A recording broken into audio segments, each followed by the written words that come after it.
Hurt کر رہے ہیں اور نون لیگ کو بھی ہرٹ کر رہے ہیں، تو اس لیے لوگ کھلے طریقے سے نون پیپلز پارٹی ان کے خلاف نہیں آتے. پیپلز پارٹی تو آتی ہے، اے این پی بھی آتی ہے، ایم کیو ایم بھی آتی ہے، مگر میاں صاحب جو ہیں کیونکہ پنجاب میں بیٹل گراؤنڈ ہے عمران خان صاحب کے ساتھ، اس لیے پنجاب کنزرویٹو ہے، پنجاب کے اندر بہت سی ریلیجیس تنظیمیں بھی ہیں، تو سب محتاط ہیں.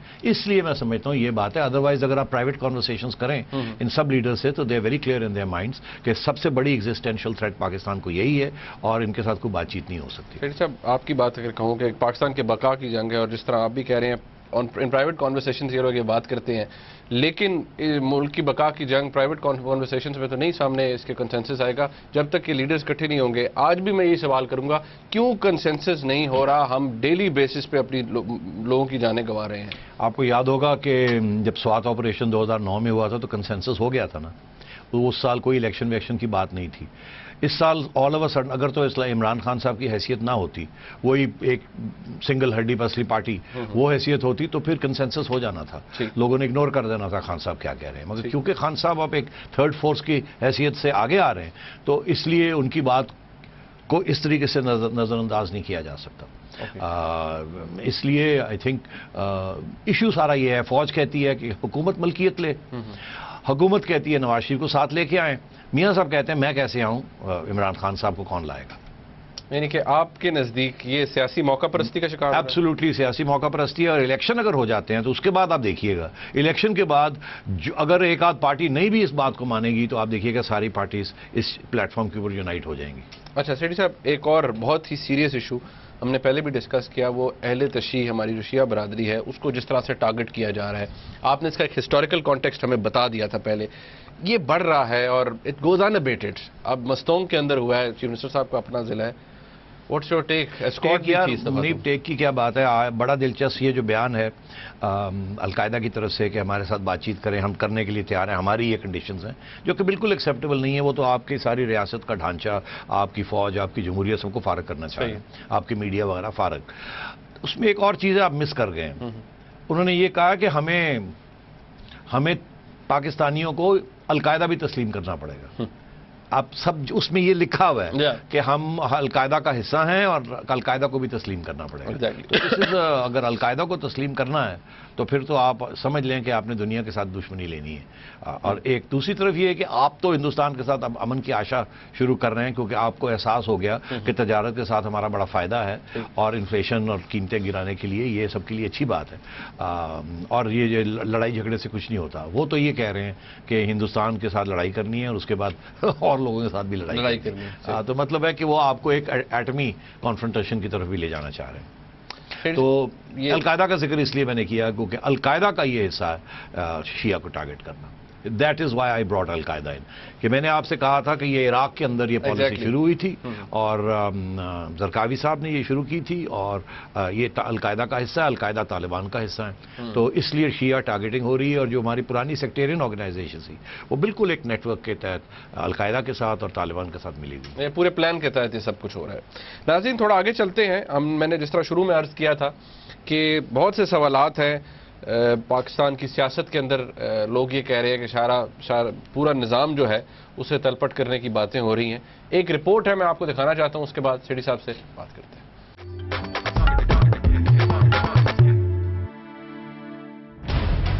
پاکستان میں آج کل لانچنگ کا موسم ہے. ایک طرف جہاں پیپلز پارٹی نے انتخابات سے ذرا پہلے بلاول بھٹو زرداری کو گڑی خدا بخش میں لانچ کر کے عوام کو پیپلز پارٹی کے نئے چہرے سے متعارف کروایا ہے، وہیں ذرائع تو جناب نواز شریف صاحب کی جانب سے محترمہ مریم نواز صاحبہ کو مسلم لیگ نواز کے نئے چہرے کے طور پر سامنے لانے کی خبریں سنا رہے ہیں. جہاں بات ہو نئے چہروں کی وہیں ذکر ملک کی کرتا دھرتا اسٹیبلشمنٹ کے بغیر ناکافی ہے، جس نے اطلاعات کے مطابق نئے چہرے کے طور پر جناب طاہر القادری کو سامنے لایا ہے، جن کے نعرے سیاست نہیں ریاست بچاؤ میں سمجھ نہیں آ رہا کہ ریاست بچانے کا پیغام کس کے لیے ہے. کیونکہ اپنے لاہور والے جلسے میں تو انہوں نے نہایت قلیل مدت کا وقت دے کر پوری انتخابی نظام کو بدلنے کی فرمائش کر دی ہے، لیکن دوسری طرف آئین پاکستان میں تبدیلی کے لیے پارلیمنٹ کی بجائے سڑکوں کا راستہ لیا ہے. دوسری طرف اگر بات علامہ صاحب کے لاہور والے جلسے کی جائے تو متحدہ قومی موومنٹ کے ذکر کے بغیر بات جچے گی نہیں۔ متحدہ گزشتہ 5 سالوں میں وہ اتحادی رہی ہے جو حکومت سے ناراض ہونے کے باوجود بھی اس کا حصہ رہتے ہوئے اپنے مطالبات پورے کرواتی رہی ہے۔ جناب الطاف حسین نے انقلاب کے نعرے بھی لگائے تو کبھی محب وطن جرنیلوں کی دہائی دی، لیکن وہ پھر بھی ان کے بقول اس زردارانہ نظام کا حصہ رہے، یعنی عام کے عام گٹھلیوں کے دام۔ اسی مقولے کے تحت اپنی ہی حکومت کے خلاف جناب طاہر القادری کے مارچ کا حصہ بننے کا اعلان کر دیا، اور ناقدین تو یہ بھی کہتے ہیں کہ لاہور کے جلسے میں اپنی جماعت کی شمولیت کے اعلان سے جناب طاہر القادری کے نعرے سیاست نہیں ریاست بچاؤ میں سے غالباً سیاست کا انتخاب کر لیا ہے۔ ادھر حکومت اور اپوزیشن کی جانب سے شیخ الاسلام کے لانگ مارچ پر ابھی تک کوئی واضح موقف سامنے نہیں آیا، لیکن کچھ حلقوں میں یہ کہا جا رہا ہے کہ پاکستان پیپلز پارٹی شوق میں ہے کہ متحدہ قومی موومنٹ اس لانگ مارچ کا حصہ کیوں بننے جا رہی ہے۔ خیر، واضح موقف تو جناب عمران خان اور تحریک انصاف کی جانب سے بھی ابھی تک نہیں آیا، اگرچہ انہوں نے ڈاکٹر طاہر القادری صاحب کی باتوں کو اپنے ہی ایجنڈے کی تائید قرار دے کر سیاسی گول مول جواب دیا ہے۔ اب سوال تو یہ ہے کہ جب بقول طاہر القادری صاحب کے لاکھوں کا مجمع، جس میں متحدہ کے کارکن بھی شامل ہوں گے اور اخباری اطلاعات کے مطابق فنکشنل لیگ اور سندھ کی نیشنلسٹ جماعتیں بھی شامل ہوں گی، اس صورتحال میں پاکستان مسلم لیگ نواز کا موقف کیا ہوگا؟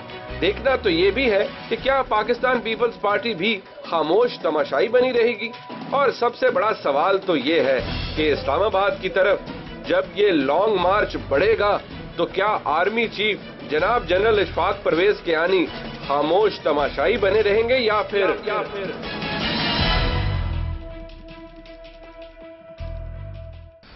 سیٹھی صاحب، ایز یو سیڈ، لانچنگ کا سیزن ہے۔ بلاول بھٹو زرداری صاحب کو لانچ کر دیا گیا، آلدو ان کی پارٹی کے بہت سے لوگ کہہ رہے ہیں کہ نہیں جی، یہ لرننگ سے وہ ایک فیز ہے ان کا جو شروع ہوا ہے، ابھی وہ بہت زیادہ شاید ایکٹیو نہیں ہوں گے، لیکن آج پریزیڈنٹ بھی کہہ رہے ہیں کہ وہ پنجاب میں بھی آئیں گے and one over the hearts. Zardari, پہلے بلاول بھٹو زرداری صاحب کی بات کر لیتے ہیں۔ سیاست میں آ گئے، بہت سے لوگوں نے کہا بڑی زبردست تقریر کی ہے، آپ کو کیا لگتا ہے؟ کیونکہ بہت سے لوگ یہ سوال کر رہے ہیں کہ جی اس سپیچ کے بعد جو بھٹو فیکٹر ہے اس کو انہوں نے اس کی ری انکارنیشن ہوئی ہے اور ری وائٹلائز ہو گیا، آپ کیا کہتے ہیں؟ دیکھیے، ایک حد تک تو ہو گیا ہے، کیونکہ زرداری صاحب کا ذاتی گراف اور حکومت کا گراف گر رہا تھا، اور سندھ کے اندر بھی پرابلمز آ رہے تھے۔ فنکشنل لیگ جو ہے وہ مضبوط ہو رہی ہے، ایم کیو ایم کمزور نہیں ہو رہی، نیشنلسٹ اسٹرانگ ہو رہے تھے، تو سندھ کو پہلے تو قابو میں لانا تھا۔ تو اس کے لیے جب بلاول بول رہے تھے تو مجھے محترمہ یاد آ رہی تھی، سٹائل بھی بالکل اسی قسم کا تھا، زبان بھی اسی قسم کی تھی، نعرے بھی اسی قسم کے تھے، اور جذبہ بھی اسی قسم کا تھا، اور نیچرل تھے۔ تو میں یہ سمجھتا ہوں کہ سب سے پہلے تو بلاول کا جو امپیکٹ ہے وہ سندھ کے اوپر ہوگا اب، اور ہوگا، اس میں کوئی شک نہیں ہے۔ وہاں ایک ڈینسٹک ماحول ہے، اور وہ قربانی والا شہادت کا، تو اس لیے اس میں کوئی شک نہیں ہے کہ بڑا اچھے ٹائم پہ زرداری صاحب نے from his point of view launch کر دیا بلاول کو۔ مگر کیا اس کا یہی اثر ہوگا پنجاب میں؟ میں سمجھتا ہوں اتنا اثر نہیں ہوگا پنجاب میں۔ پنجاب اب پیپلز پارٹی کا سپورٹ جو ہے گر چکا ہے، اور اس کی جگہ جو ہے وہ عمران خان اور لوگوں نے لے لی، گر رہا ہے اب۔ اور دوسری بات یہ ہے کہ بلاول اس سیکیورٹی کے ساتھ پنجاب کا دورہ بھی نہیں کر سکتا۔ یہ تو ایک pre planned home ground, home government, Sindh government, اس کی وجہ سے ان کو ایک پلیٹ فارم مل گیا، مگر کیا وہ کینوس کر سکتے ہیں؟ کیا وہ ریلیز کر سکتے ہیں؟ نہیں کر سکتے۔ اس لیے پنجاب کے اندر ان کا امپیکٹ منیمل ہوگا، جو میڈیا کے ذریعے جتنا ہے اس سے زیادہ نہیں ہوگا۔ سملرلی باقی جگہ پہ تو پیپلز پارٹی یہ صحیح کہتی ہے کہ ہم نے بھی لانچ نہیں کیا، وہ لانچ کر ہی نہیں سکتے اس ماحول میں۔ دوسری بات یہ ہے کہ سچویشن بہت جلدی سے تبدیل ہو رہی ہے۔ تو لمیٹڈ امپیکٹ ہے بلاول کا. اچھی اسپیچ تھی, متاثر ہوا میں, کیونکہ میرا نہیں خیال تھا کہ اتنی ایکسٹمپور کی بول لیں گے. اگر ریہرس تھی تو اچھی ریہرسل تھی, اور لگا نہیں ایسے کہ ریہرس تھی, بڑی نیچرل بول رہے تھے, اور اگر ایکسٹمپور بول رہے تھے پھر تو واہ واہ اور بھی. مگر اگر آپ ان کو کمپیئر کریں پچھلے سال, تو پچھلے سال تو یہ میرا خیال ہے ایک سینٹنس بھی صحیح طریقے سے اردو میں نہیں بول سکتے تھے.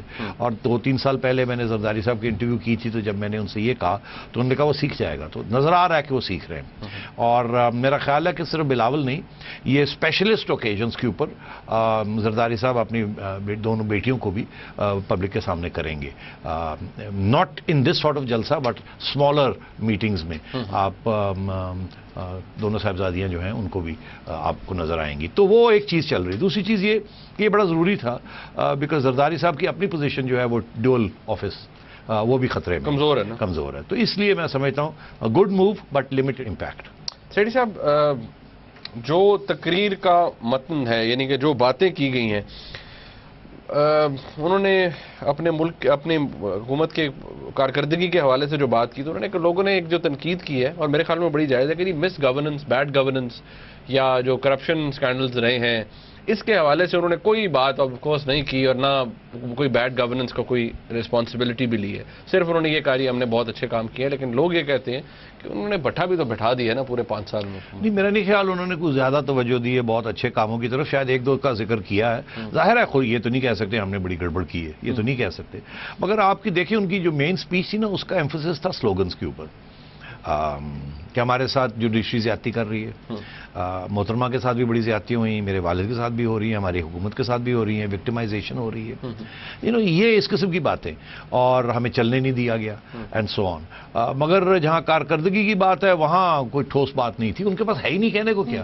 تو وہ زیادہ سے زیادہ یہ کہہ سکتے ہیں کانسٹیٹیوشنل امینڈمنٹ کی, یہ کی, مگر عام شخص کی زندگی کے اوپر تو اس کا کوئی اثر نہیں ہے. اور اب طاہر القادری صاحب نے آ کے سارا کچھ کوشش کر رہے ہیں کہ سب کو الٹا کر دیا جائے. تو میں نہیں سمجھتا کہ یہ جو تنقید ہے کہ جی انہوں نے کوئی ٹھوس بات نہیں کی. ٹھوس بات تو زرداری صاحب کر چکے ہیں نا, جو ان کی طرف سے ٹھوس بات ہے, جس کی میں کہتا ہوں عام لوگوں کی زندگی کے اوپر کوئی اثر نہیں ہے. پیپلز پارٹی کی طرف سے صرف ایک ٹھوس چیز ہوئی ہے, وہ ہے بے نظیر انکم سپورٹ پروگرام. وہ چل رہا ہے, اس کے ڈفرنٹ برانچز ہیں. میں سمجھتا ہوں کہ وہ ایک اچھا پروگرام ہے, بیکاز یونیورسلی اس کو ایک ماڈل کے طور پہ بھی لوگوں نے اکنالج کیا ہے, ورلڈ بینک وغیرہ والوں نے, اور بڑی اچھی اس کی کارکردگی ہے. آن دا گراؤنڈ میں نے خود بھی دیکھا ہے. مگر اس کے علاوہ frankly for the people of Pakistan dismay and disorder. یعنی کہ آپ یہ کہہ رہے ہیں پاپولر سلوگنز کے اوپر تھی, ریٹرک تھا, اس سے زیادہ وہ کر بھی نہیں سکتے. سندھ میں بول رہے ہیں, سندھیوں کے ساتھ زیادہ تر ہے, اور وہ بے نظیر کا جذبہ, مارٹرڈم, وہ انہی چیزوں کے اوپر ریوالو کر رہے تھے. ناظرین, ایک بریک کا وقت ہے, جب بریک سے واپس آئیں گے ابھی جو اصل ڈسکشن ہے اس حوالے سے, جو ہماری رپورٹ کا بھی محور تھی کہ کیا ہونے جا رہا ہے اگلے دنوں میں. ڈاکٹر طاہر القادری صاحب کا فائنلی ہم سیٹھی صاحب سے پوچھیں گے کیا ایجنڈا ہے, بیکاز ان کی, ایسے میں نے پہلے کہا, میٹنگز بھی ہوئی ہیں, تو انہوں نے کیا اسیسمنٹ ہے ان کی. ایک بریک کے بعد ہمارے ساتھ رہیے گا.